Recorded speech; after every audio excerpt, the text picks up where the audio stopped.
બ્રહ્મચારિણે શ્રી સ્વામિનારાયણાય નમો નમઃ. શ્રી હરિકૃષ્ણાય નમો નમઃ. શ્રી પૂર્ણ પુરુષોત્તમાય નમો નમઃ. શ્લોક નંબર 127 કન્ટિન્યુ. ભાદ્ર શુક્લ ચતુર્થ્યામ ચ કાર્યમ વિઘ્નેશ પૂજનમ ઈશ કૃષ્ણ ચતુર્દશ્યામ કાર્યાર્ચા ચ હનુમતઃ. ભાષ્ય. હવે માસ અને તિથિને નિમિત્તે અમુક દેવની પૂજા કરવાનું કહે છે.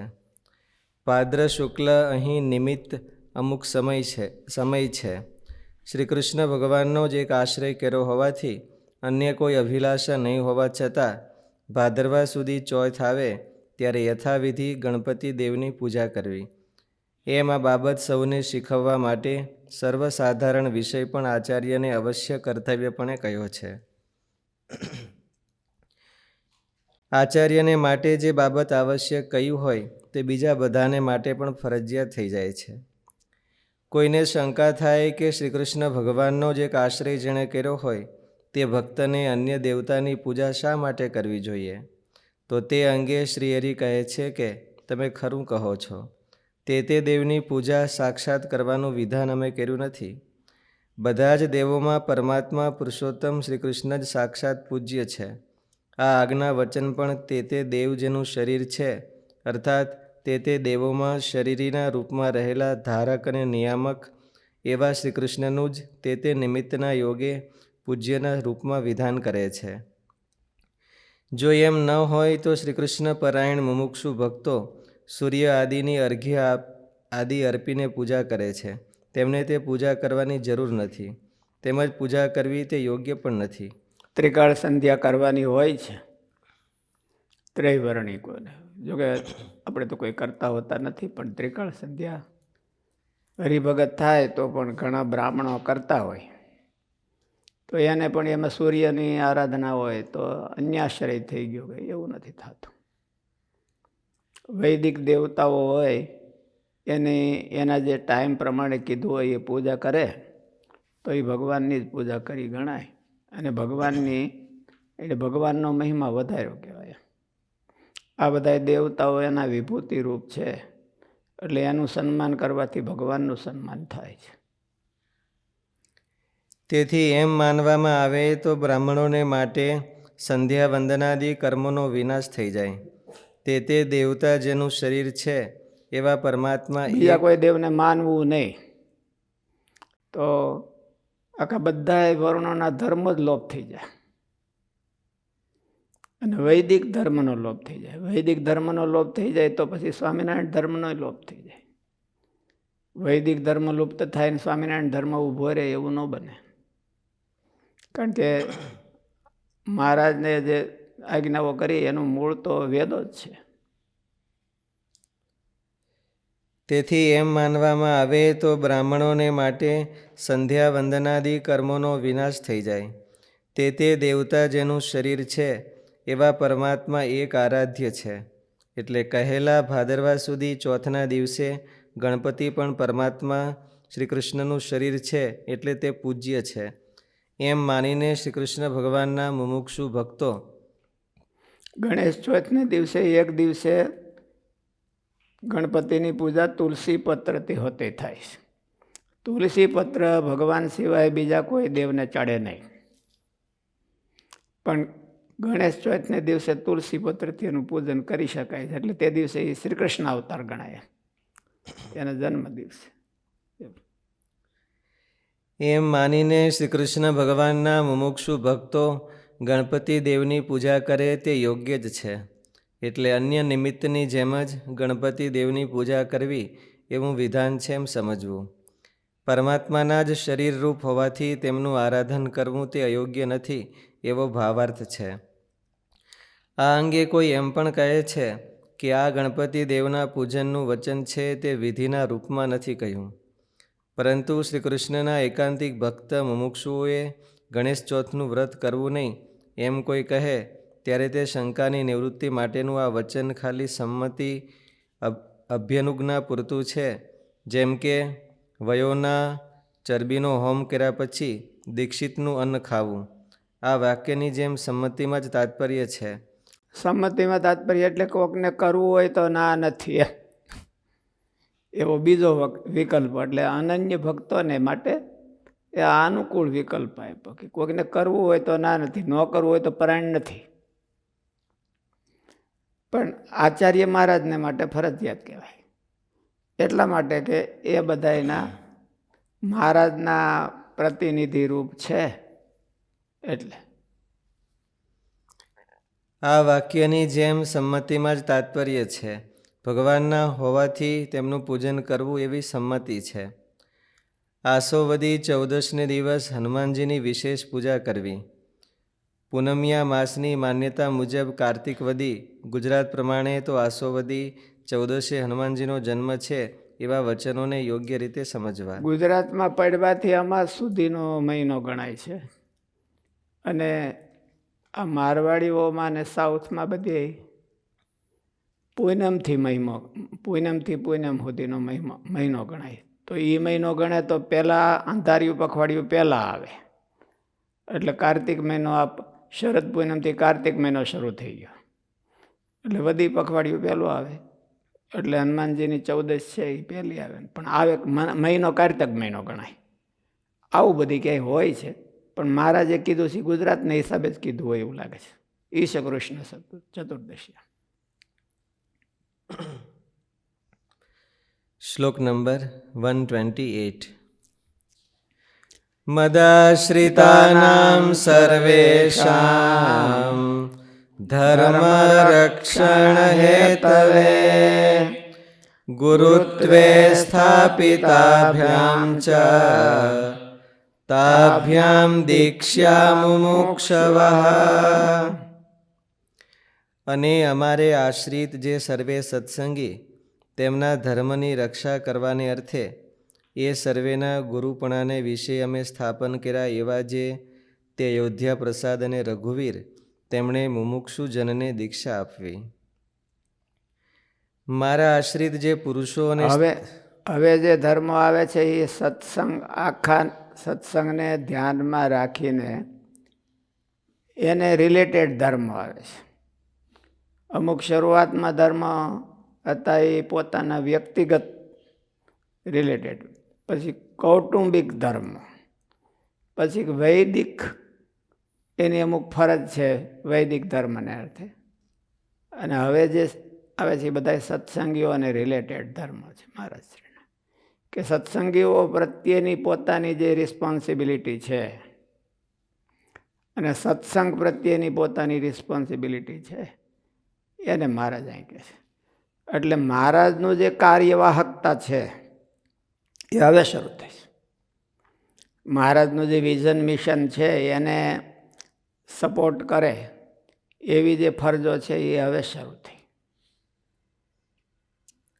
મારા આશ્રિત જે પુરુષો અને સ્ત્રીઓ તે સૌના ધર્મની, સહુને પોતાને કહેલા ભક્તિએ સહિત ધર્મની રક્ષા કરવા માટે તેમના આચાર્યપણાને વિશે સ્થાપન કરેલા તે મારા ભત્રીજાઓએ પોતાને શરણે આવેલા સંસારથી મોક્ષને ચાહતા ચારે વર્ણના પુરુષોને દીક્ષા આપવી. મહારાજે ઓલા 21માં અંત્યના 21માં વચનામૃતમાં એવું કીધું કે ભગવાનના અવતાર થાય છે એ ધર્મના સ્થાપનને અર્થે થાય છે, અને ભક્તિનું ફળ છે એ ભગવાનના ધામની પ્રાપ્તિ છે. તો ભગવાનને તો ધર્મના સ્થાપનને અર્થે ન આવવું જોઈએ, ખરેખર તો ભક્તિના સ્થાપનને અર્થે આવવું જોઈએ. પછી મહારાજે એનો વિરોધાભાસ ટાળ્યો.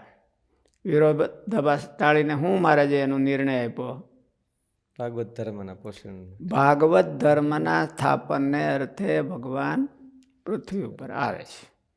કેવળ વર્ણાશ્રમના ધર્મના સ્થાપનને અર્થે ભગવાન પૃથ્વી ઉપર આવતા નથી. એમ મહારાજે અહીં લખ્યું કે ધર્મ રક્ષણ હેતવે,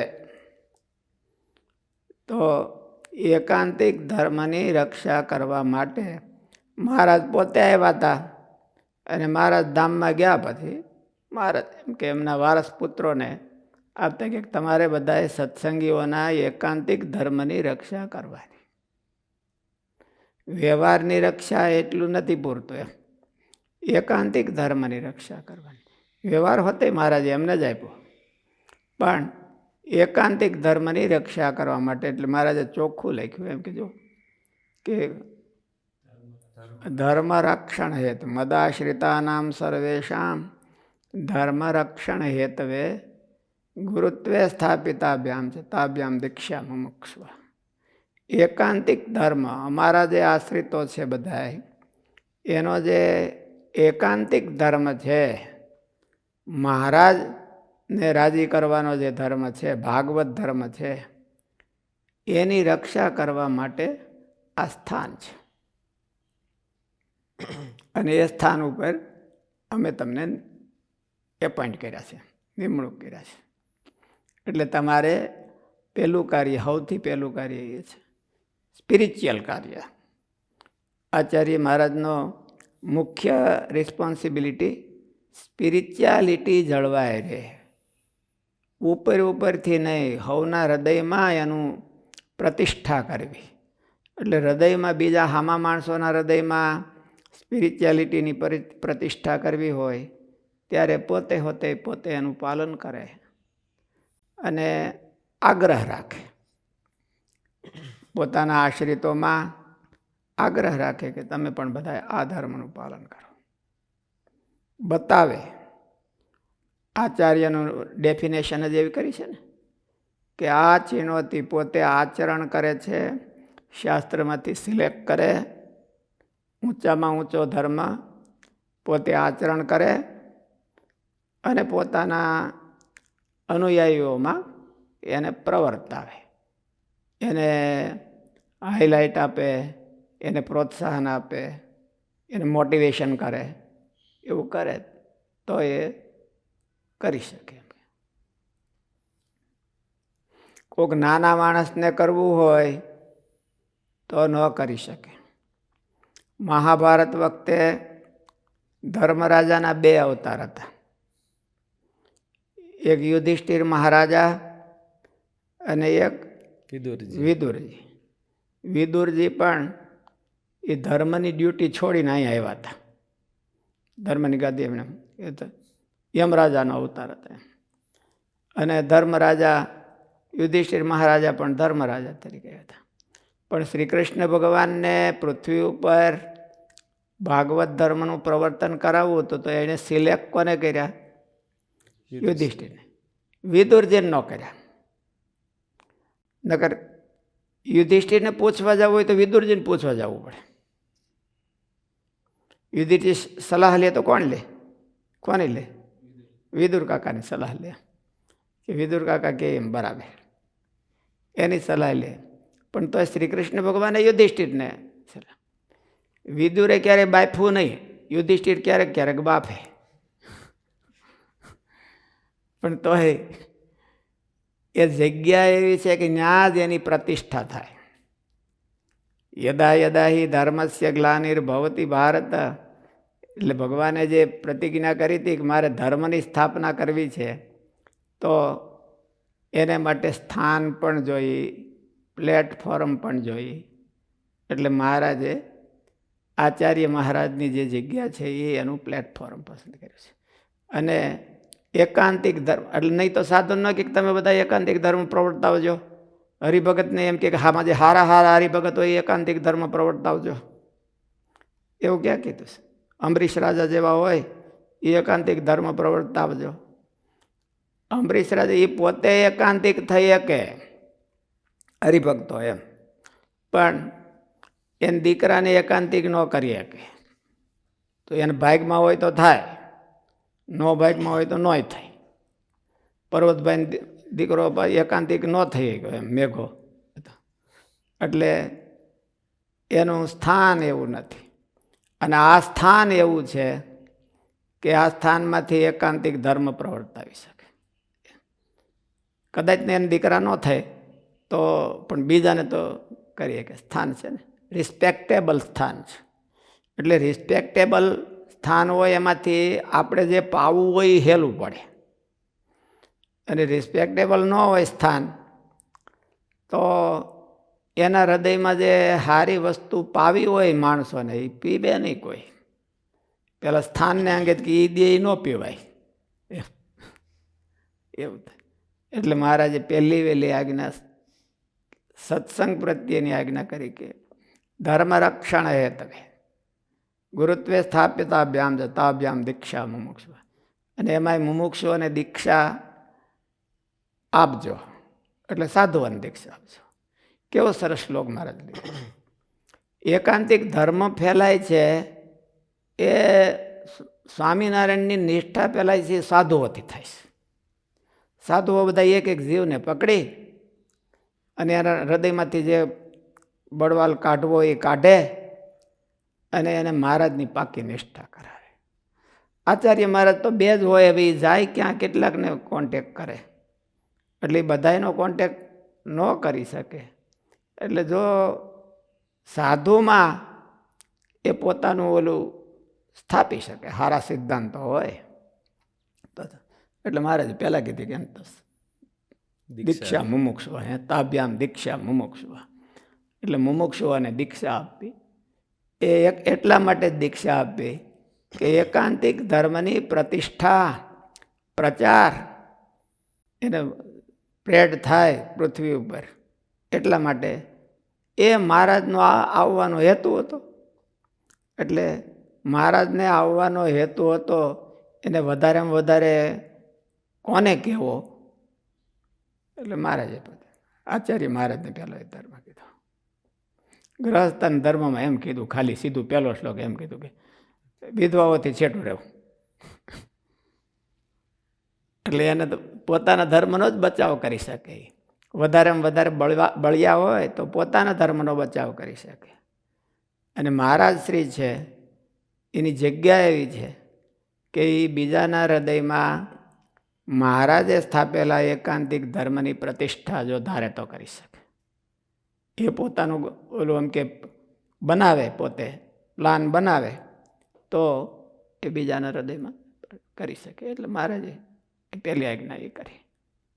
અત્યાર સુધીની આજ્ઞાઓ હતી એ બધી અમુક પર્સનલ ને કૌટુંબિક ને રિસ્ક મેનેજમેન્ટ, રિસ્ક ન લેવું, પર્સનલ રિસ્ક કંઈ ન લેવું. એનું પર્સનલ રિસ્ક છે એ આખો સત્સંગને રિસ્ક થઈ જાય. એટલે કોઈની થાપણ ન લેવી, કોઈનું જામીનગીરું ન કરવું, કરજ ન કરવું, એ બધી પર્સનલ રિસ્ક હતું. પણ પર્સનલ રિસ્ક આવે તો આખા સત્સંગને રિસ્ક આવી જાય. એટલે મહારાજ પહેલાં એ બધા વ્યક્તિગત ધર્મો કહેતા. મારા આશ્રિત જે પુરુષો અને સ્ત્રીઓ તે સૌના ધર્મની, સૌને પોતાને કહેલા ભક્તિએ સહિત ધર્મની રક્ષા કરવા માટે તેમના ભક્તિએ સહિત ધર્મની રક્ષા કરવાની છે, ખાલી ધર્મની રક્ષા નહીં. એટલે એકાંતિક ધર્મ, ભાગવત ધર્મની રક્ષા કરવાની છે.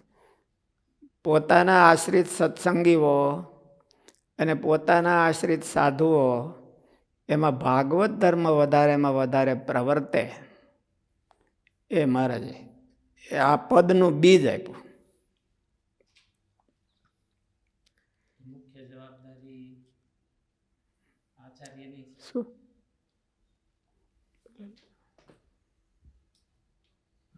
આમાં ધર્મ રક્ષણની જે મુખ્ય જવાબદારી છે એ જોતા તો એવું લાગે કે આ જો ધર્મનું રક્ષણ છે તો એકાંતિક સાધુઓ જ કરતા હોય. સાધુઓ પ્રવર્તાવે છે. સાધુઓ કોઈને દંડ ન કરી શકે. મારે જ ના પાડી, સાધુઓ કોઈને દંડ ન કરી શકે. આ પ્રતિષ્ઠા કરવી હોય એમાં ક્યારેક પનિશમેન્ટની હોતે જરૂર પડે. એટલે તો જ પ્રતિષ્ઠા થાય. ભલે પ્રેમથી પ્રતિષ્ઠા થાય.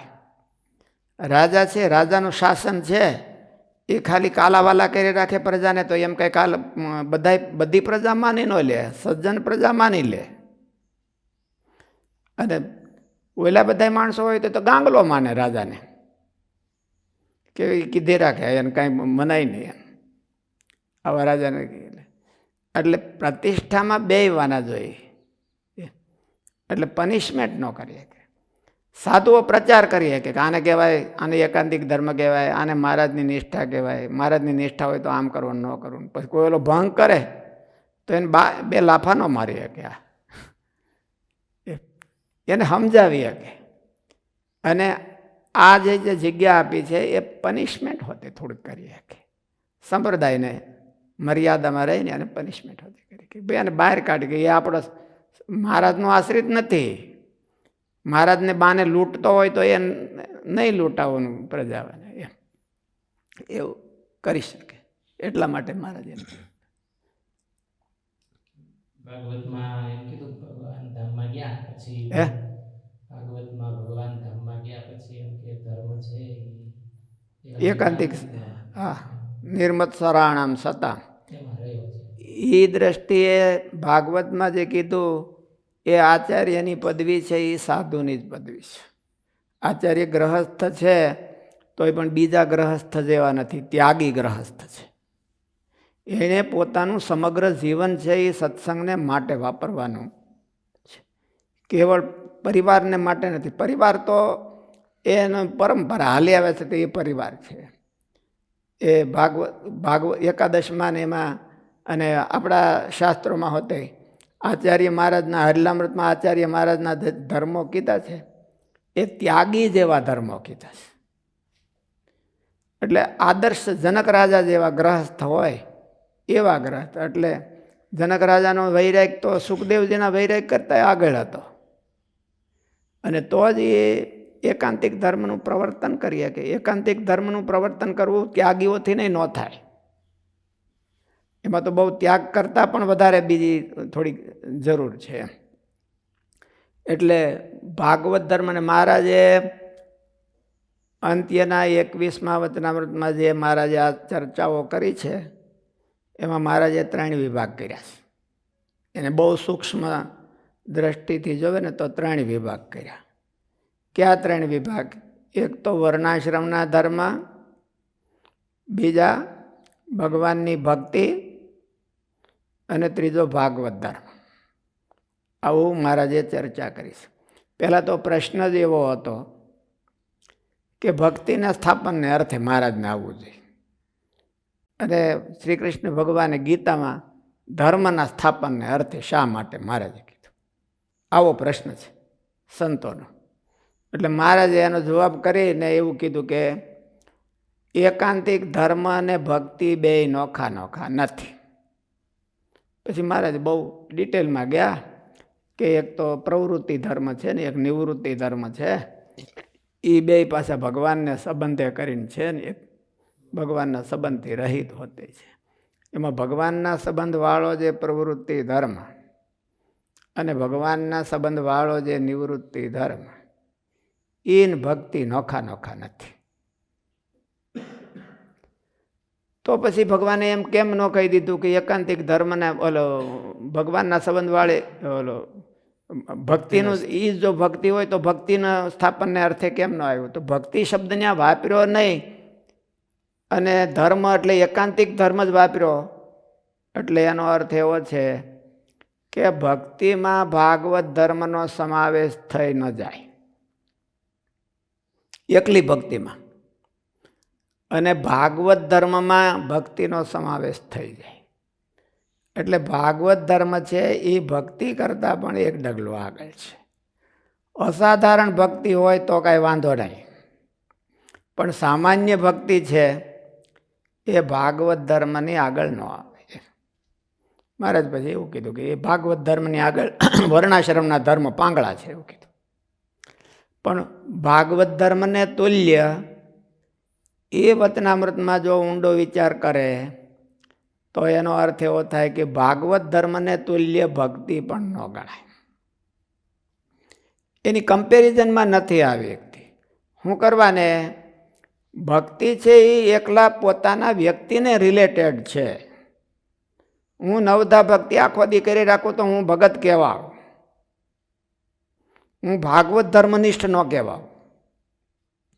ભાગવત ધર્મનિષ્ઠ તો ત્યારે જ કહેવાઉં કે ચારેય વાનાનું પોષણ કરવું. અને બીજાને હોતે એનું બીજાના હૃદયમાં એની પ્રતિષ્ઠા કરો, ત્યારે ભાગવત ધર્મ થાય. એકલી ભક્તિ ન થાય, એકલી ભક્તિથી ન થાય. એટલે મહારાજે એમાં શાબ્દિક રીતે ભક્તિને ડાઉન કીધી નથી, પણ ઇનડાયરેક્ટલી રીતે એવો સૂચન કરી દીધું કે ભગવાન ભાગવત ધર્મને સ્થાપનને અર્થે આવે છે. અને ભાગવત ધર્મ છે એમાં ભક્તિ કરતાં કંઈક વિશેષ રહેલું છે. ભાગવત ધર્મ છે એ ભક્તિ કરતાં પણ કંઈક વિશેષ રહેલું છે. ચારેય વાના હોય અને ચારેય વાના સંપૂર્ણ હોય ત્યારે ભાગવત ધર્મ થાય છે. એમાં એકલી ભક્તિ તો એની અંદર આવી ગઈ. અને એકલી ભક્તિમાં તો કેવું હોય તો એને એમ કહેવું પડે કે અસાધારણ ભક્તિ હોય તો ઓલાની જરૂર નથી. એટલું અસાધારણ ભક્તિ હોય પૃથ્વીરાજાને જેવી ભક્તિ, તો એકલી ભક્તિ કામ કરી દે, ઓલા ન હોય તો પણ, એવું મારે કીધું. એટલે ભાગવત ધર્મ બહુ એની ડીપ ઊંડી ચર્ચા કરો તો ભક્તિ કરતાં પણ એક ડગલું આગળ છે. અને મહારાજે એવું કીધું અહીંયા કે ભાગવત ધર્મની રક્ષા કરવા માટે, સત્સંગીઓના ભાગવત ધર્મની રક્ષા કરવા માટે મેં મારા સ્થાન ઉપર, મારું જ પોતાનું સ્થાન છે, મને ગાદી મળી છે રામાનંદ સ્વામી પાસેથી, અને આ ઓન અર્જિત છે, કોઈની કૃપાથી મળી હોય એવું નથી. હેલિકોપ્ટર લેન્ડિંગ નથી મહારાજ. અને મહારાજ હેલિકોપ્ટર લેન્ડિંગ હોય તો પણ રામાનંદ સ્વામીએ બહુ વિનંતી કરી હતી કે તમે જ બેહો, બીજા કોઈ બેહો નહીં, તમે જ યોગ્ય છો. એટલે મહારાજે, અને પછી મહારાજે પોતાના વ્યક્તિત્વથી એને જગતમાં ઉજાળ્યું. એટલે હેલિકોપ્ટર લેન્ડિંગ ન કહેવાય મહારાજ, અનર્જિત કહેવાય. પોતાના વ્યક્તિત્વથી એને શોભાવીશ એ ગાદીને. એ ગાદી હું તમને આપું છું, એ ગાદીના અધિકારી છું, તમને આપું છું. એટલે એ ગાદી આપતા પહેલાં તો રિસ્પોન્સિબિલિટી તમને આપું છું. મારી જે રિસ્પોન્સિબિલિટી હતી કે બધાએ આશ્રિતોના હૃદયમાં એકાંતિક ધર્મની પ્રતિષ્ઠા કરવી અને એની રક્ષા કરવી, એ ગાદી, એ તમને, એ રિસ્પોન્સિબિલિટી હવે તમારી થાય છે. તમે કરજો આવું, મને રાજી કરવા માટે તમે આવું કરજો, એવો ભાવ થાય એનો. શું આચાર્ય છે એ માનો કે ભાગવત ધર્મની જવાબદારી પૂરી નિભાવી ન શકતા હોય, હા, અને કોઈ એકાંતિક સંત હોય એ ભાગવત ધર્મની જવાબદારી એવી રીતે નિભાવતા હોય, તો તેને કાંઈ દોષ કે? જવાબદારી નિભાવે તો કહું છું ને, વિદુરજી ને યુધિષ્ઠિર જેવું થાય. વિદુરજી એના ઘરમાં કરી શકે, આખા રાજમાં પ્રવર્તાવી ન શકે, અને યુધિષ્ઠિર છે એ આખા રાજમાં પ્રવર્તાવી શકે, જગ્યા એવી રહી નહીં. એટલે પછી તો મહારાજે એવું કીધું, સાધુની પદવી તો એવી છે કે સબ ભૂમિ ગોપાલ કી, એને કોઈ મર્યાદા નથી આપી. કે માનો કે આ તો આપણા સંપ્રદાયની મર્યાદા છે કે આ દેશ ને આ દેશ એમ, પણ નકર હિન્દુ ધર્મમાં સાધુઓને કોઈ મર્યાદા નથી, ગમે ત્યાં જઈને ભગવાનના ધર્મનું પ્રવર્તન કરી શકે છે. એટલે એ વાત આખી જુદી થઈ ગઈ. આ તો આમ કે સાંપ્રદાયિક દ્રષ્ટિને હારે રાખીને મહારાજે વિચાર કર્યો. એટલે પછી સાધુઓ છે એનામાં મહારાજ એવું કીધું કે જેમાં જેટલું બળ, કોઈ ફળિયામાં પ્રવર્તાવે, શેરીમાં પ્રવર્તાવે, ગામમાં પ્રવર્તાવે, ઇલાકામાં પ્રવર્તાવે, એ પછી પોતાના વ્યક્તિત્વની સામર્થ્ય છે. અહીંયા જગ્યાની વાત કરે છે મહારાજ કે આ જગ્યા એટલા માટે છે. પછી એમાં જો વિહારીલાલજી મહારાજ જેવા કે રઘુવીરજી મહારાજ જેવા આવે તો જગ્યા બેવાના એમાં ભેળું થાય તો એ કાર્ય વધારે થાય. શાસ્ત્રીજી મહારાજ નહોતા કહેતા કે હું જો ગ્રહસ્થાશ્રમમાં હોત તો હું બીજું વધારે શું કરત, ગામનો સરપંચ થા કે અથવા તો ઇલાકામાં આગેવાન થાત, એમએલએ આમ એવું બધું થાત. તો એમાં બીજું આ સંપ્રદાયની સેવા હું કેટલી કરી શકત. સાધુ ત્યો તો શક્તિ તો મારા સ્વામીમાં પહેલાં હતી એની એ જ આવી હોય, એ વ્યક્તિત્વ તો એનું જ છે. પણ જગ્યાને અંગે એ પ્રવર્તાવીએ કે બીજા ન પ્રવર્તાવીએ. પરબતભાઈ છે એમાં એકાંતિકપણું જબરું હતું. તો એ પર્વતભાઈ છે એ એકાંતિક આખા અગતરાયને એકાંતિક ન કરી શકે. અને જૂનાગઢમાં ગુણાતીતાનંદ સ્વામી હતા તો એણે એવા એની પરંપરા ઊભી કરી આખી. ગુણાતીતાનંદ સ્વામી તો એક હતા, વાહે 10 ગુરુમંડળ ત્યાર થયું હતું. એ બધા એક એકનું માથું ભાંગે એવા હતા. ભગવાનને જેમ ગુણાતીતાનંદ સ્વામીનું ઐશ્વર્ય હતું એવું જ બાલમુકુંદ સ્વામીનું, મહાપુરુષદાસ સ્વામીનું, યોગેશ્વર સ્વામીનું, એ બધા એવા હતા, એક એકનું માથું ભાંગે એવા. એવું શું કરવા? સાધુ છે એટલે એના સ્થિતિ, એકાંતિકની સ્થિતિ કઈ પર્વતભાઈની કમ નહોતી કે ગોવર્ધનભાઈની કમ નહોતી. નિષ્કોળાન સ્વામી લખ્યું કારણ રૂપ કહાવે, કણબી કોળમાં કારણ રૂપ, એવું પર્વતભાઈનું નામ લખ્યું. તો એની એકાંતિક સ્થિતિમાં કાંઈ વાંધો નહોતો. પણ આ તો પ્રવર્તનની વાત છે. પ્રવર્તન માટે થોડીક જગ્યા હોતી જોઈએ, પ્લેટફોર્મ હોતી જોઈએ.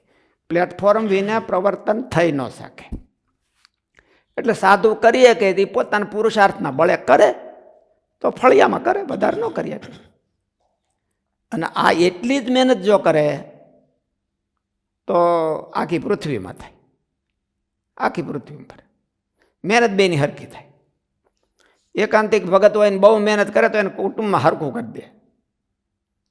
વધારે બીજો બાજુનો કોણ માને? પાડોશી કોઈ ન માને. એટલે પાડોશી તો આ સાધુ તો રોડખોડિયો હોય તો જી બાપજી બધાય કરે. એ ભલે ને પાછો કુંડાળા કાઢતો હોય તો આ બધા.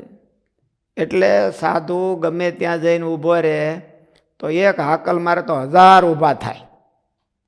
જી બાપજી તમારો શું આદેશ છે એમને કહો. 1000 જણા ઝીલવા તૈયાર થાય. અને ગ્રહસ્થ છે અને બહુ બળિયા હોય તો સારા માણસો 2 જણા એને સપોર્ટ કરે, ન કરે એવું કાંઈ નહીં. પણ સાધુને જેવું કરે કોઈ. હવે એમ એની વાત છે, એની આચાર્ય મહારાજ પોતાના સ્થાન ઉપરથી હાકલ મારે તો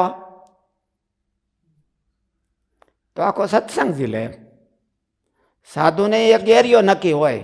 શાસ્ત્રીજી મહારાજ હોય તો એ જૂનાગઢમાં, એમ બોલે નતા કહેતા. સ્વામી ઘણી વખત વાત કરે ને, તમે શાસ્ત્રીજી કામ સારું બહુ કર્યું પણ અમારે તો અહીંયા ધર્મ તો કરાય નહીં ને. મહારાજે ના પાડી છે એટલે સાઈડ ના થઈ ગયા ને.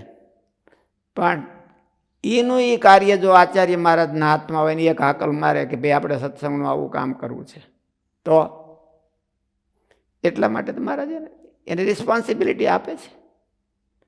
મહારાજની પોતાની જે રિસ્પોન્સિબિલિટી હતી કે રામાનંદ સ્વામીએ મહારાજને ગાદી સોંપે. મહારાજ રામાનંદ સ્વામીએ તો ખાલી જગ્યા કરીને હરખું વાળી ચોળીને ક્યાંય બેસી જાઓ. ગણેશનો વેહ લાવ્યા છે અને બેસી જાઓ. અને પછી મહારાજે પોતાની જે અવતારીપણું એના પ્રભાવથી એને બધા ઉજાડ્યું અને એકાંતિક ધર્મની પ્રતિષ્ઠા કરી હામાના હૃદયમાં, અનુયાયીઓના હૃદયમાં. અને એની જવાબદારી છે મહારાજે આ બંને આચાર્ય મહારાજને આપે કે આ તમારી બેની રિસ્પોન્સિબિલિટી છે, મુખ્ય રિસ્પોન્સિબિલિટી. પછી તો જે કરે ધારે એની તલવાર અને પાળે એનો ધર્મ એવું કહેવાય. પણ પ્રવર્તન બધાયથી હરખું ન થાય. પ્રવર્તનને ઓલી પોઝિશન હોતી થોડીક મદદ કરતી હોય છે. જે પૂર્વે ધર્મો હતા એ રાજ્યાશ્રયને પામીને જ સ્પ્રેડ થઈ ગયા. બૌદ્ધ ધર્મ હતો તો અશોકે જ્યારે સ્વીકાર્યો ત્યારે આખા ભારતમાં ફેલાઈ ગયો. જો રાજ્યાશ્રય ન હોય કે ધનવંત માણસોનો આશ્રય ન હોય તો એ ધર્મ ન્યા રહે, વધારે ન થાય, આગળ ન થાય. આ ક્રિશ્ચિયન ધર્મ છે એ બહુ ઓલા રોમન રાજાઓને એને બધાએ સ્વીકાર્યો એટલે આખી પૃથ્વી ઉપર ફેલાઈ ગયો. એમને વિના ખાલી ધર્મમાં કેટલી તાકાત ને કેટલું કવત ને કેટલી સત્યતા છે એના આધારે સ્પ્રેડ ન થઈ શકે. ક્વોલિટી બરાબર છે, સ્પ્રેડ થવા માટે ઊંચી જગ્યા હોતી જોઈએ પ્રવર્તન માટે. એટલા માટે આ મહારાજે બંને આચાર્યોને એવી જગ્યા પણ કરી દીધી છે અને પોતાની રિસ્પોન્સિબિલિટી હોતે આપી દીધી કે જાઓ તમે હવે કરજો. મારા આશ્રિત ધર્મમાં અને ભાગવત ધર્મમાં બેમાં ડિફરન્સ છે એ ખાલી કોણ બોલે છે? મંત્ર સામે ઠીક. હું બોલો. ધર્મમાં અને ભાગવત ધર્મમાં ડિફરન્સ છે. જે મહારાજે ધર્મ કીધું કે સદાચાર છે ધર્મ છે, તો એમાં ભક્તિરૂપી ભાવના પડે એ જ ભાગવત ધર્મ કે એથી વિશેષ કાંઈ? હા, બરાબર બરાબર, એ જ ભાગવત ધર્મ. સદાચારમાં ભાવના મહારાજે એમાં તો ચોખ્ખું કીધું ને, ભાગવત ધર્મમાં ને ભાગવત ધર્મમાં શું ડિફરન્સ કીધો? મહારાજે 21મા વતનાવૃતમાં એકદમ બહુ ચોખ્ખું કીધું કે એમાં આપણે ઘણી વખત ચર્ચા કરી છે. ધર્મ છે એ બે પ્રકારનો છે, પ્રવૃત્તિ અને નિવૃત્તિ. પ્રવૃત્તિ ધર્મ કોને કહેવો? તો ધન અને કુટુંબને માટે ઉદ્યમ કરવો એ પ્રવૃત્તિ ધર્મ કહેવાય. સાધનાને માટે ઉદ્યમ કરવો એ નિવૃત્તિ ધર્મ કહેવાય, કેવળ સાધનાને માટે. એમાં પાછો ભગવાનનો સંબંધ ને ભગવાનનો સંબંધ નહીં, તો એને ભાગવત ધર્મ કીધો, ભગવાનના સંબંધવાળો. એમાં તો મહારાજે કીધું ધર્મમાં અને ભાગવત ધર્મમાં તો મહારાજે બહુ ક્લિયર ડિફરન્સ કરી દીધો છે. ભક્તિ અને ભાગવત ધર્મમાં ક્લિયર નથી એટલું બધું. એને ક્લિયર કરવું હોય તો બીજા શાસ્ત્રોનો આધાર લઈને કરવું પડે, એટલું જ એમાં એમ કે ઓલું છે. બાકી ધર્મ અને ભાગવત ધર્મ એમાં તો બે બહુ ચોખ્ખું આપી દીધું છે ને. મારા આશ્રિત જે પુરુષો અને સ્ત્રીઓ તે સૌના ધર્મની, સૌને પોતાને કહેલા ભક્તિએ સહિત ધર્મની રક્ષા કરવા માટે તેમના આચાર્યપણાને વિશે સ્થાપન કરેલા. એટલે ધર્મ રક્ષણ હેતવે એટલે કોઈ માણસ એમ ન સમજી લે કે કેવળ વર્ણાશ્રમનો ધર્મ એમ, પણ એકાંતિક ધર્મના રક્ષણના માટે ભગવાને એમનું સ્થાપન કર્યું છે. ગુરુત્વે સ્થાપિત આપ્યા છે, એટલે ગુરુપણાને કીધું છે. રખેવાળ સરકાર નહીં, ખાલી રખેવાળ સરકાર હોય નવું કામ ન કરે કાંઈ. વચ્ચે કંઈક ડેમેજ થઈ ઓલો તો રખેવાળ સરકાર રાખે છે. તો રખેવાળ સરકાર હોય એ કાંઈ નવું કામ કરીએ કે નહીં, હોય એ જરાક હકાવે અને સયું કરે, નકરી નવા કામમાં નહીં. સૌને પોતાને કહેલા ભક્તિએ સહિત ધર્મની રક્ષા કરવા માટે તેમના આચાર્યપણાને વિશે સ્થાપન કરેલા તે મારા ભત્રીજાઓએ પોતાને શરણે આવેલા સંસારથી મોક્ષને ચાહતા ચારે વર્ણના પુરુષોને દીક્ષા આપવી. એકાંતિક ધર્મ પ્રવર્તાવવામાં મુખ્ય મુમુક્ષુઓ અને મુમુક્ષુમાંથી સાધુ થાય વધારે એમ કે વધારેમાં વધારે એનો રોલ છે. વધારેમાં વધારે રોલ આચાર્ય મહારાજનો કહેવાય, પણ એ બે જ છે, એની સંખ્યા બહુ ઓછી છે, એટલે બધા જણાને પહોંચી ન શકે. તે મારા ભત્રીજાઓએ પોતાને શરણે આવેલા સંસારથી મોક્ષને ચાહતા ચારે વર્ણના પુરુષોને દીક્ષા આપવી, અર્થાત શ્રી કૃષ્ણ ભગવાનના મંત્રની દીક્ષા આપવાનો અનુગ્રહ કરવો. પંચરાત્રમાં કહ્યું છે એ મોટી દયા છે આચાર્ય મહારાજની, એ દયા મુમુક્ષુને દીક્ષા આપતી. પંચરાત્રમાં કહ્યું છે કે બ્રાહ્મણો, ક્ષત્રિયો, વૈશ્યો, સત્શૂદ્રો અને તેમની સ્ત્રીઓ આ બધાને તથા ભગવાનની ભક્તિ કરવામાં પ્રેમવાળા સાધુઓને પણ વિધિ પ્રમાણે ગુરુએ દીક્ષા આપવી.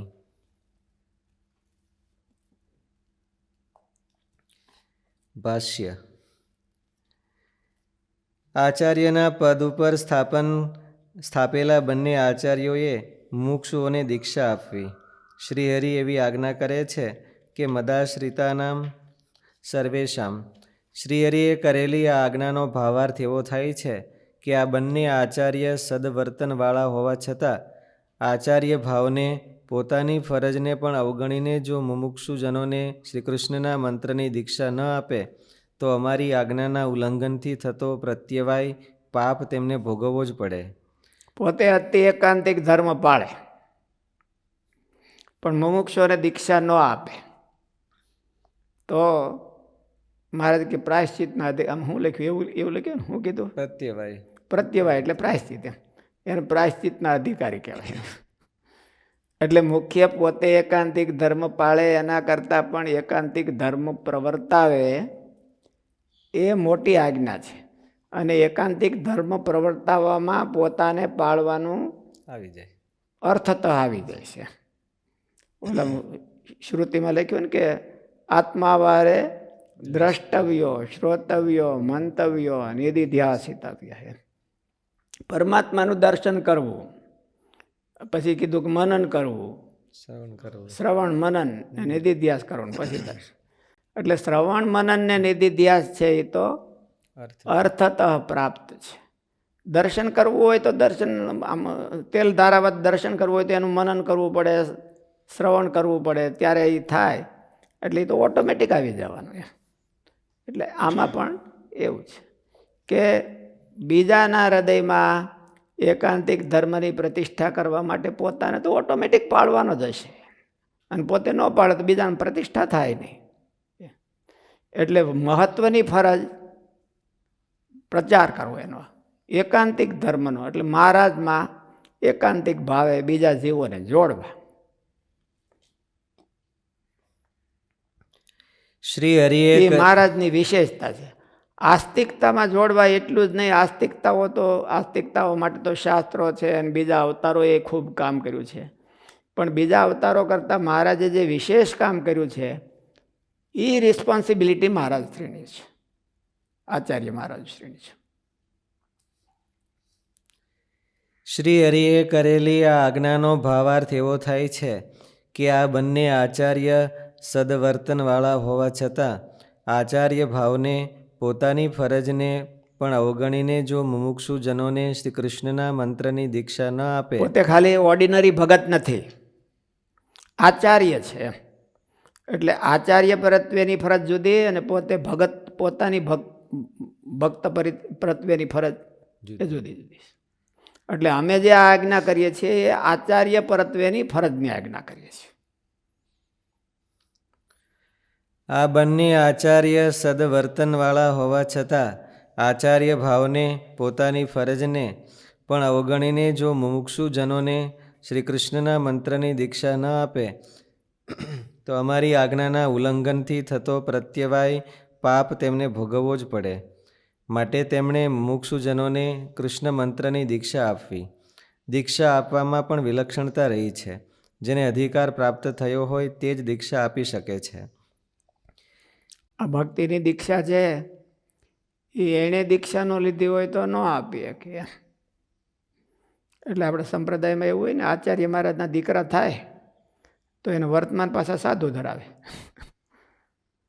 અને એ પછી ત્યારે સત્સંગી થાય, અને એ પછી આચાર્ય થઈને આને દીક્ષા આપે. એટલે ઇન્ટરલોક કરી દીધું છે મહારાજે.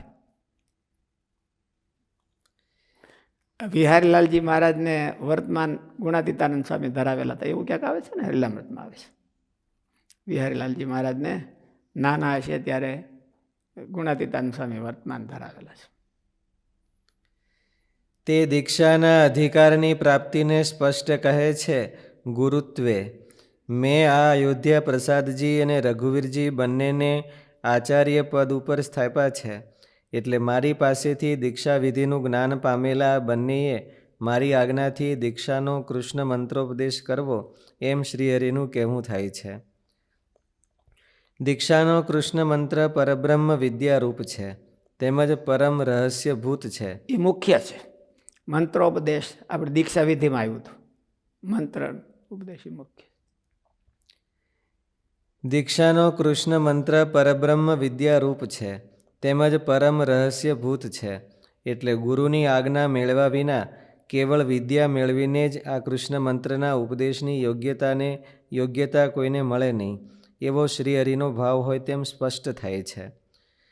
તો તે કાશી જઈને ભણી અને સારો અર્થ કરી લે એટલે એને દીક્ષા આપવાનો અધિકાર ન આવી જાય. એ તો પરંપરાથી દીક્ષા આપવાનો અધિકાર એને આવે છે. નહીં તો કદાચ ને આ પરંપરાથી આવ્યા હોય ને એને મંત્રાર્થ પૂરો કદાચ ને ન પણ જાણતા હોય, અને ઓલા બહુ જાણતા હોય તોય પણ એને દીક્ષા આપવાનો અધિકારી અને મંત્ર આપવાનો અધિકાર નથી. એ તો આ મંત્ર આપે તો ફળે એવું. ઓલા બધાય તો એનો અર્થ સમજાવીને મહિમા સમજાવી શકે કે આવો આનો અર્થ થયો. આપવાનો અધિકાર જુદો અને સમજાવવાની કેપેસિટી જુદી. તો તે બંને આચાર્યોને શા માટે સ્થાપ્યા છે?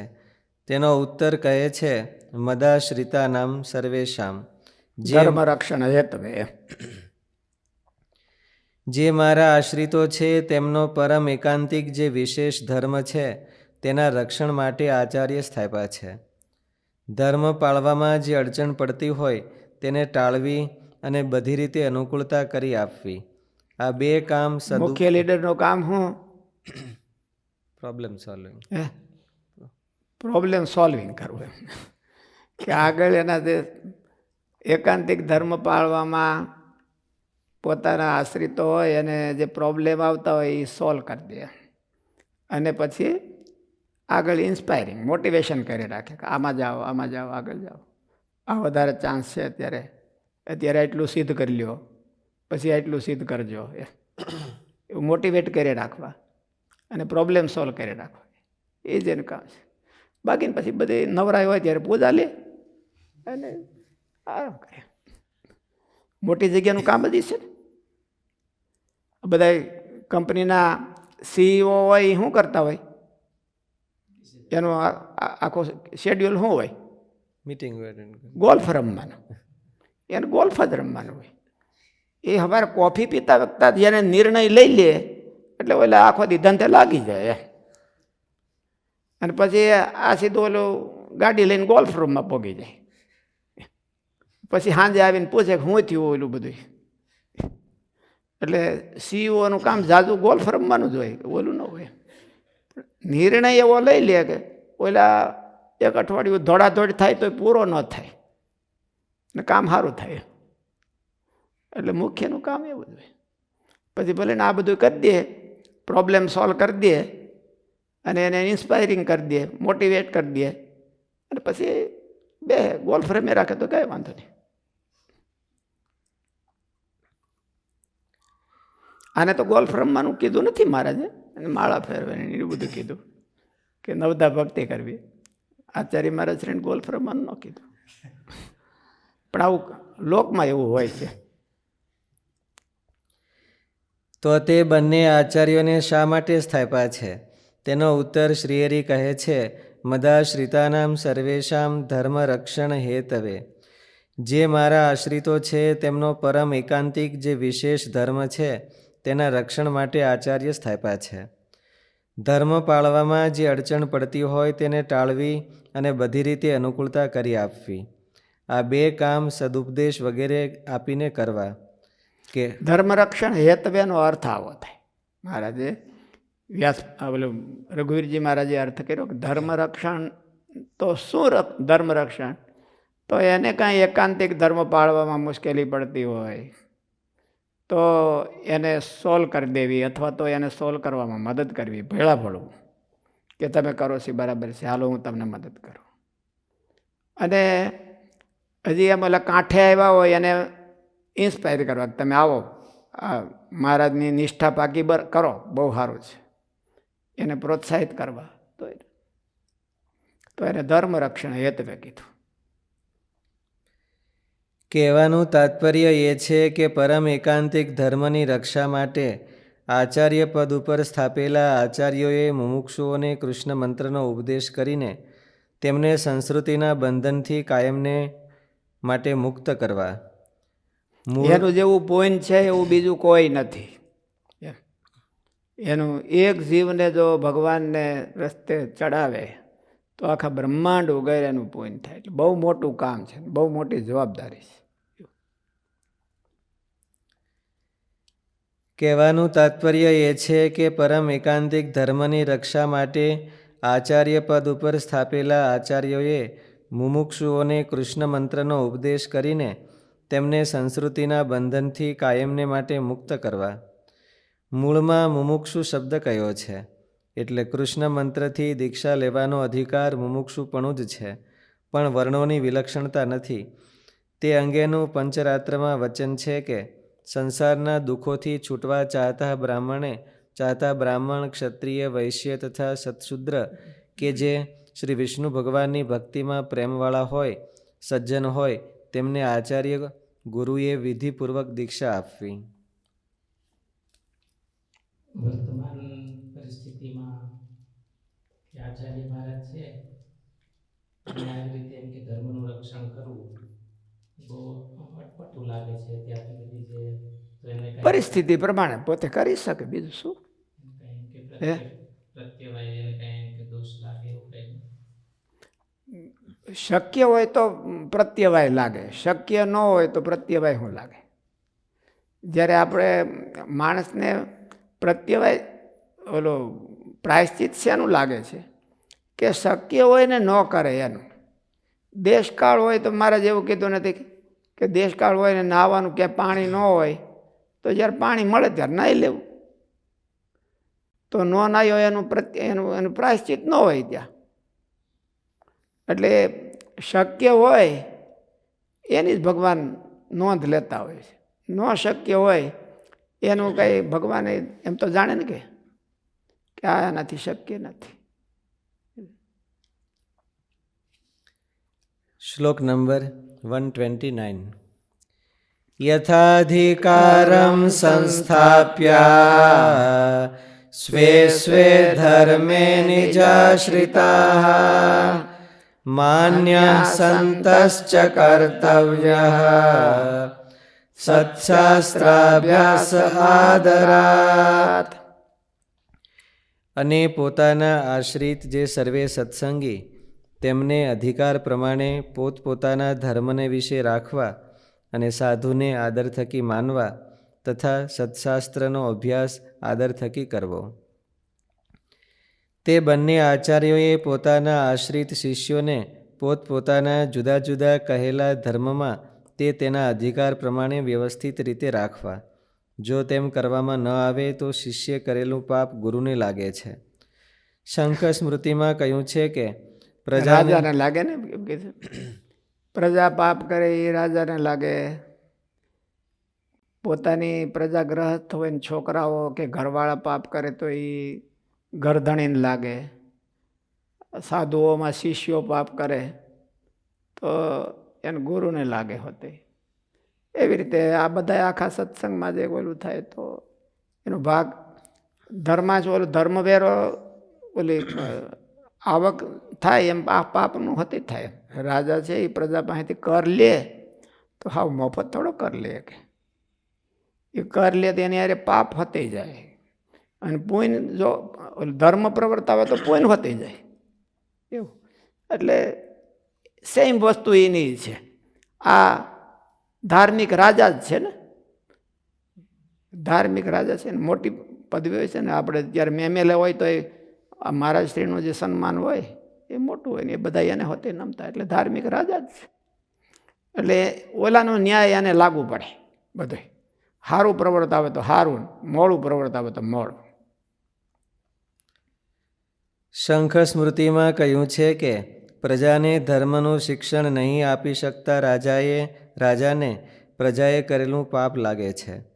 ધર્મનું શિક્ષણ નહીં આપનારા આચાર્યને શિષ્યોએ કરેલું પાપ લાગે છે. અને સ્ત્રીઓએ કરેલું પાપ તેના પતિઓને લાગે છે. વળી સ્મૃતિઓમાં કીધું છે. વળી તેમણે શ્રી કૃષ્ણ ભગવાનના ભક્ત સાધુઓને માનવા, યથાયોગ્ય પૂજવા. કારણ કે સત્પુરુષોનું પૂજન સમસ્ત સુખોનું મૂળ છે. તે મુંડકોપનિષદની શ્રુતિમાં કહ્યું છે કે નિર્મળ અંતઃકરણવાળો અને પરમાત્માનો સાક્ષાત્કાર કરનારો જે લોકનો મનમાં સંકલ્પ કરે છે. ઓલું વાત છે ને કે રઘુવીરજી મહારાજ જુનાગઢ ગયા હતા તો મહારાજ શ્રી ક્યાંક પેશાબ પાણી કરવા નીચે ઉતર્યા.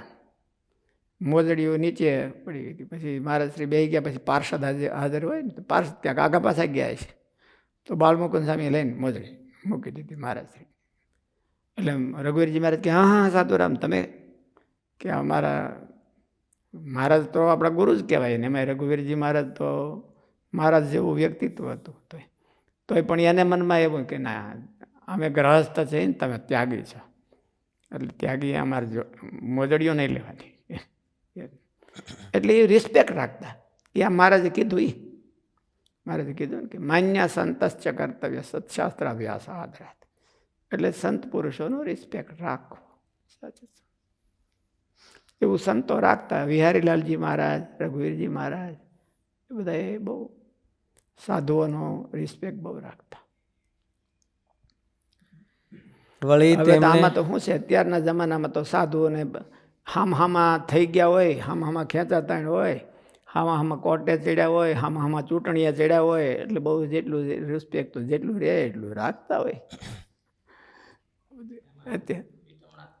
હે આમ તો મહારાષ્ટ્ર માટે વિટમના દીક્ષા લેવી ફરજિયાત અને કંટ્રોલ હાથમાં કાંઈ નહીં અને ધર્મના સ્થાપન માટે સમય એવો છે, સમય એવો આવ્યો છે, સમય બધો એવો છે. એટલે સમય પ્રમાણે હવે કામ કરતા હોય. એ બધા સમય પ્રમાણે કામ કરતા હોય. વળી તેમણે શ્રી કૃષ્ણ ભગવાનના ભક્ત સાધુઓને માનવા. શું ઓનલાઈન પ્રશ્ન છે કે આચાર્ય મહારાજ જો ધર્મથી ચલિત થયા હોય અને તે દીક્ષા આપે તો તે કલ્યાણકારી બને કે કેમ? એ મહારાજને જાણવું. એવું પછી બહુ આપણે બહુ એમાં જાજુ આ તો શિક્ષાપત્રીમાં હોય એટલું આપણે કરાય. બહુ જાજી ચર્ચા, બહુ ગુરુઓની ચર્ચા બહુ જાજી ન હોય.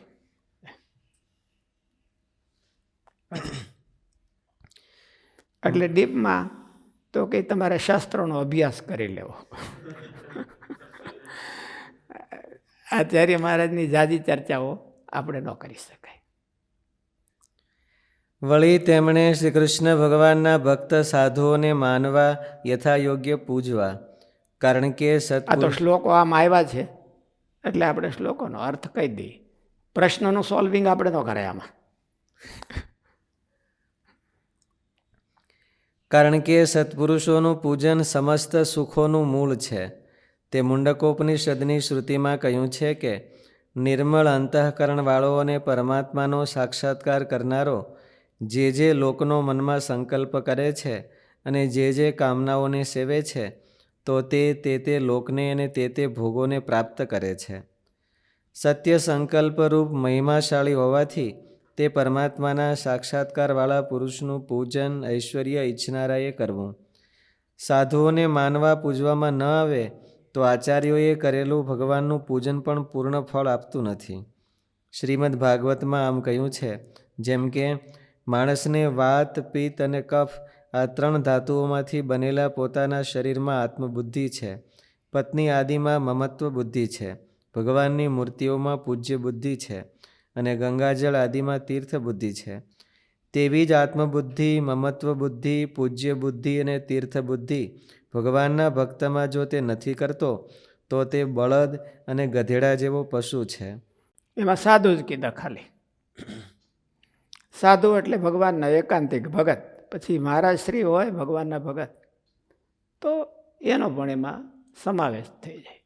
પણ ભગવાનમાં જેને અનન્ય બુદ્ધિ થઈ ગઈ હોય એમાં જો આવી રીતની ભાવના ન હોય તો એ સૈવ ગોખરા. એમાં વ્યાસ ભગવાને એ શ્લોક છે એ મોટે ભાગે ગ્રહસ્થાનુસંધાનમાં કીધો છે. શું કરવાની ગ્રહસ્થાનુસંધાનમાં? ત્યાગીઓને કેમ નહીં? ત્યાગીઓને એવું ન હોય તો એ ગોખર ન કહેવાય? કહેવાય કે ન કહેવાય? કહેવાય તો ખરું. પણ આવું કીધું વ્યાસ ભગવાને કે યસ્યાત્મ બુદ્ધિ કુણપે ત્રિધાતુ કે સ્વધિ કલત્રા દિશુ ભૌમ યુજ્યતિ તીર્થ બુદ્ધિ સલીલેન કરી ચિત જનેશ્વ વિઘ્નેશુ સૈવ ગોખરા. એને બળદ જાણવો ને એને ગધેડો જાણવો. તો ગ્રહસ્થને એવું ન હોય તો એને બળદ અને ગધેડો જાણવો. તો ત્યાગીને એવું ન હોય તો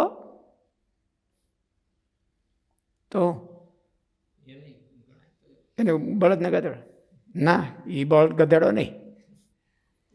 કારણ કે એ કોઈનું આ ગધેડાને કોઈને કાંઈક લીલું ન કરી દે ને. ગધેડો તો કોઈકનું એના ધણીનું લીલું કરે ને, આ કોઈનું લીલું ન કરતો હોય.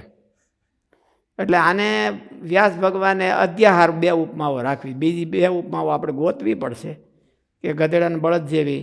આને 2 ઉપમાઓ કહી દેવી કે જો ગ્રહસ્થ આમ ન કરે તો એ આ 2 અને ત્યાગી આમ ન કરે તો એને શું કહેવું, એને ખાલી જગ્યા એમ. એટલે વ્યાસ ભગવાને કંઈ કીધું નહીં પાછું.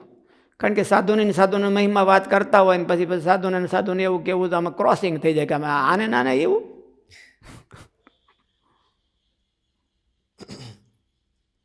પણ લાગુ તો પડે કે એવું ન હોય તો આમ થાય. પણ હવે એને વ્યાસ ભગવાને કીધું હોય તો એનું કોણ જાણી, એટલે એને બીજી જગ્યાએ ક્યાંક કીધું છે. એટલે અહીંયા તેનો મહિમા કહેવા બેઠા હતા અને માના વખાણ જ કરવા બેઠા હોય ને કે મારી માં વાંજણી એમ કહી દે તો પછી બધું ઓલું વખાણ કરે એ ફોક થઈ જાય બધા. એટલે અહીંયા કાંઈ ન કર્યું એવું. ભગવાને શ્રુતદેવને કહ્યું છે કે પણ ત્યાં વખાણ કર્યા છે નકરા સાધુના જ કર્યા છે. ભગવાને શ્રુતદેવને કહ્યું છે કે હે બ્રહ્મન, તમે આ બ્રહ્મર્ષિઓને મારી ભાવનાથી પૂજો. એમ જો કરશો તો માનો તમે મારી પૂજા જ કરી છે. નહીં તો ઘણી શ્રી કૃષ્ણ ભગવાન શ્રુતદેવને ઘેરે ગયા હતા ને, ભાગવતમાં ઉત્તરાર્ધમાં આવે છે. જનક રાજાને એને ઘેરે ભગવાનને ગયા હતા. શ્રુતદેવ બ્રાહ્મણ હતા, એ ભગવાનના ભગત હતા. એટલે એને કીધું કે આ ઋષિઓને પૂજો, એટલે મારી પૂજા થઈ ગઈ. નહીં તો ઘણી કિંમતી સામગ્રીઓથી પણ મારી પૂજા થઈ શકતી નથી.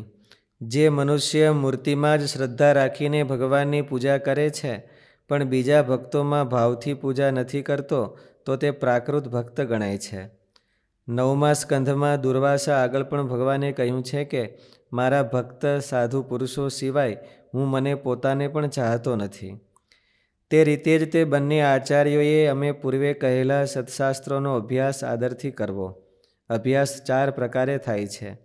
1 અધ્યયન ભણવું, 2 ચિંતન કરતા રહેવું, 3 ઘોષણ સ્પષ્ટ ઉચ્ચારણ કરીને બોલતા રહેવું અને એટલે રિપીટ એન્ડ રિપીટ કરવું. અભ્યાસ 4 પ્રકારે થાય છે. 1 અધ્યયન ભણવું, એટલે પહેલાં તો ભણવું. ભણવાને જ ઉલાળી નાખે તો અધ્યયન ન થાય.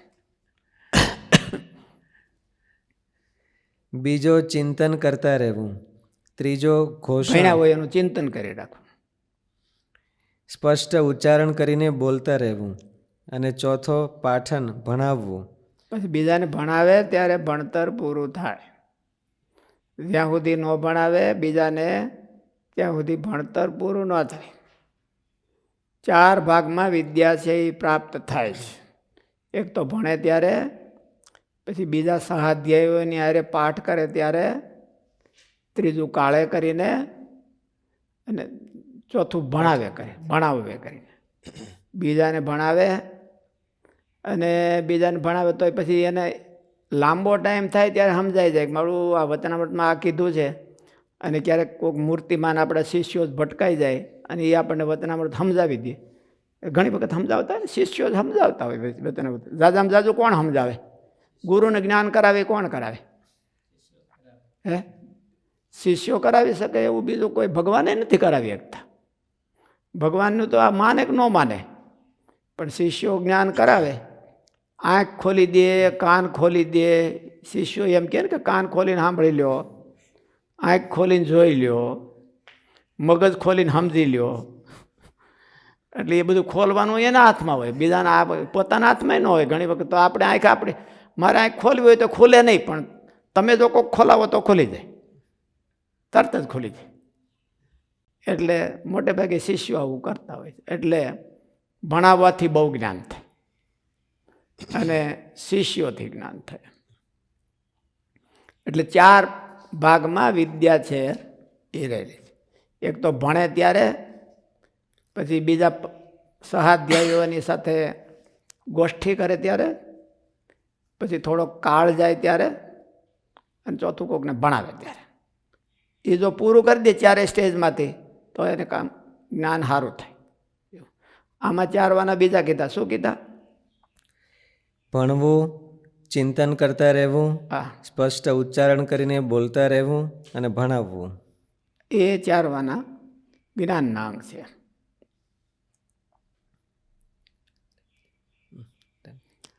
સહજાનંદ સ્વામી મહારાજની જય.